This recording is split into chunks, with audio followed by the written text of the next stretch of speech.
So this is how it works. When the travelers reach this security checkpoint, they will step into the scanning area, raise their arms while the image is taken, and then wait for the officers to direct them. A female URI student reported that right here she was approached by a tall, dark man. Police reports state that the stranger even reached out and tried to grab her arm, trying to pull her towards his SUV. Looking to make some changes to your home this spring? Find out where you can get some great home and yard ideas coming up next. The largest concerns remain in the achievement gaps between students of color and students of poverty. Meanwhile, URI officials say that they first noticed the effects of these drinks at a concert held here at the Ryan Center. Kingston firefighters and medical personnel responded to over 30 alcohol-related incidents that night. What's the plan for this construction site here on campus? I'll have the story coming up next. If you're flying out of TF Green anytime soon, get ready for your close-up.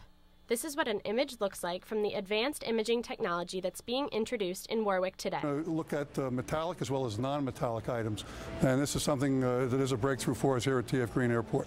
Travelers worry that this new imaging system is an invasion of privacy. Absolute privacy is maintained of the images that we take. We also make sure that the passenger is aware of the fact that they have the right to opt out of this process if they so choose. Security officers review the scanned images in another room away from the security checkpoints. So this is how it works. When the travelers reach this security checkpoint, they will step into the scanning area, raise their arms while the image is taken, and then wait for the officers to direct them. Each scanning unit costs between $130,000 to $170,000. Money well spent to protect the American public as far as I'm concerned. Travelers should not expect any more delays, but should expect more scanning units at TF Green in the upcoming months. In Warwick, I'm Erika Sloan, NBC 10 News. After URI sent out a safety alert email about an incident that occurred here on campus, students want reassurance that they're safe. Freshman Kirsten Kakel says that she feels most unsafe when walking back to her dorm at night. Exactly know when the street lights are going to come on. You don't know where some things are at night, so you definitely get a little bit disoriented. Concerns about walking around campus became more evident after an incident occurred 2 nights ago. A female URI student reported that right here she was approached by a tall, dark man. Police reports state that the stranger even reached out and tried to grab her arm, trying to pull her towards his SUV. Students, especially females, you shouldn't walk alone. Police are still investigating and are asking anyone with information to contact them. License plates are good.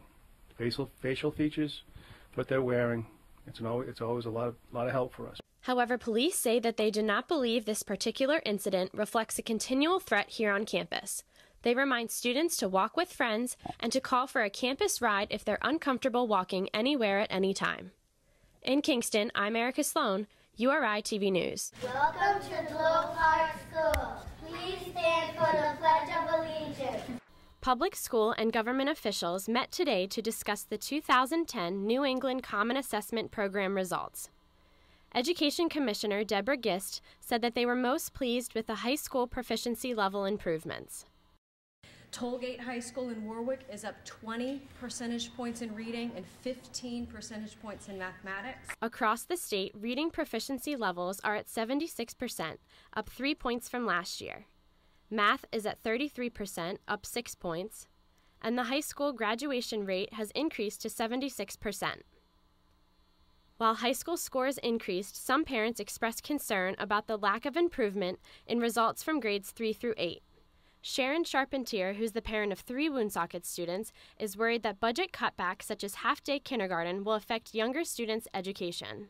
Told by one of the school committee members that they'll catch up in a couple of years. Well, that doesn't really make me as a parent feel confident. The largest concerns remain in the achievement gaps between students of color and students of poverty. Our achievement gaps are still unacceptably large. Results displayed that minority groups scored 20 to 30% lower than white students. Economically disadvantaged students also performed almost 25% lower than non-disadvantaged students. We're concerned about performance across the board. Closing those achievement gaps is an explicit goal in our plan, and it's an explicit goal in my performance plan. Officials say that the 2012 state and town budgets will take these test scores and areas necessary of improvement into consideration for educational resources. In Woonsocket, I'm Erika Sloan, NBC 10 News. Nationwide attention to a popular beverage of choice among many college students has URI officials concerned about the health and safety of their own students. We're really serious about it. The police are serious about it. We've simply seen enough students transported to the hospital ambulance after having drank Four Loko and similar type beverages. Vice President of Student Affairs Tom Dugan is talking about the stimulant-enhanced alcoholic drinks that were just banned across campus. I really did believe that most students had no idea it was the same as having 4.5 drinks of alcohol, 4.5 drinks, 4.5 beers, 4.5 shots of vodka, whatever you happen to drink. And so I banned it from campus from health and safety reasons. Colleges nationwide are proposing bans like URI's. Rhode Island state legislators are even looking into the sudden craze. Meanwhile, URI officials say that they first noticed the effects of these drinks at a concert held here at the Ryan Center. Kingston firefighters and medical personnel responded to over 30 alcohol-related incidents that night. Varied from kids being completely incoherent and lifeless and not being able to even pick themselves up off the ground to kids that were combative, typical drunk kids. They're in such a state after having these drinks that, it's very difficult for EMTs and responders to know what's going on. Students attribute the variety of fruity flavors, the caffeine combination, and the cheap accessibility as some of the main reasons for indulgence. I mean, the caffeine and the alcohol mixed, caffeine is a stimulant, the alcohol is a depressant. You're doing two things to your heart that shouldn't be done at the same time. You're telling your heart to speed up, and then you're telling it to slow down. To prevent future incidents at URI, this ban was put into place on November 8th. It'll be confiscated, it'll be poured out, and the student will then be written up and ultimately sanctioned for having something on our campus they're not allowed to have.